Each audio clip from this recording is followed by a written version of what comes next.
Winston Churchill speech he gave right after the events of Dunkirk.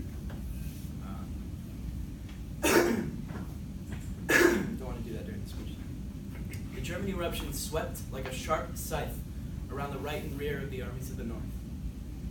8 or 9 armored divisions, each about 400 armored vehicles of different kinds, but carefully assorted to be complementary and divisible into small, self-contained units, cut off all communications between us and the main French armies. It severed our own communications for food and ammunition, which ran first to Amiens and afterwards through Abbeville, and shored its way up the coast to Boulogne and Calais, and almost to Dunkirk. Behind this armored and mechanized onslaught came a number of German divisions and lorries, and behind them again there plotted comparatively slowly the dull brute mass of the ordinary German army and German people, always so ready to be led to the trampling down in other lands of liberties and comforts which they have never known on their own. Thus, it was that the port of Dunkirk was kept open, when it was found impossible for the armies of the North to reopen their communications to Amiens with the main French armies. Only one choice remained. It seemed, indeed, forlorn. The Belgian, British, and French armies were almost surrounded.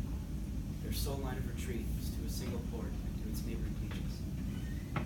The enemy attacked on all sides with great strength and fierceness, and their main power, the power of their far more numerous air force, was thrown into the battle, or else concentrated upon Dunkirk and the beaches.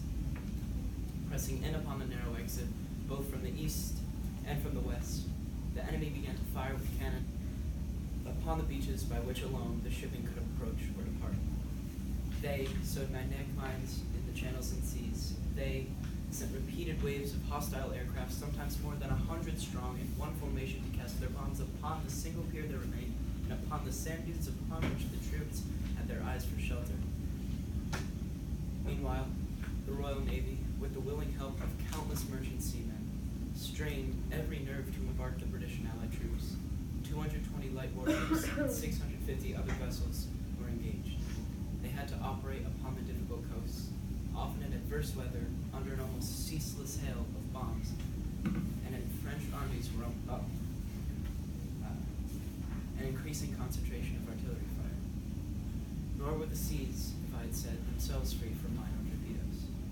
It was in conditions such as these that our men carried on, with little or no rest, for days and nights on end, making trip after trip across dangerous waters, bringing with them always men whom they had rescued.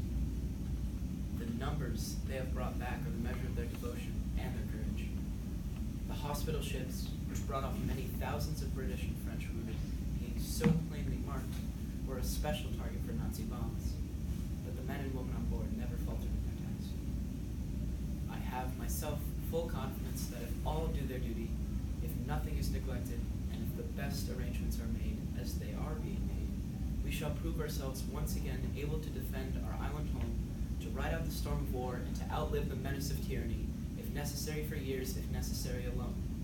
At any rate, that is what we are going to try to do. That is the resolve of His Majesty's government, every man. That is the will of Parliament and the nation. The British Empire and the French Republic, linked together in their cause and in their need, will defend to the death their native soil, aiding each other like good comrades to the utmost of their strength. Even though large tracts of Europe and many old and famous states have fallen or may fall into the grip of the Gestapo and the odious apparatus of the Nazi rule, we shall not flag or fail. We shall go on to the end. We shall fight in France. We shall fight on the seas and oceans. We shall fight with growing confidence and growing strength in the air. We shall defend our island at whatever the cost may be. We shall fight on the beaches. We shall fight on the landing grounds. We shall fight in the fields and in the streets.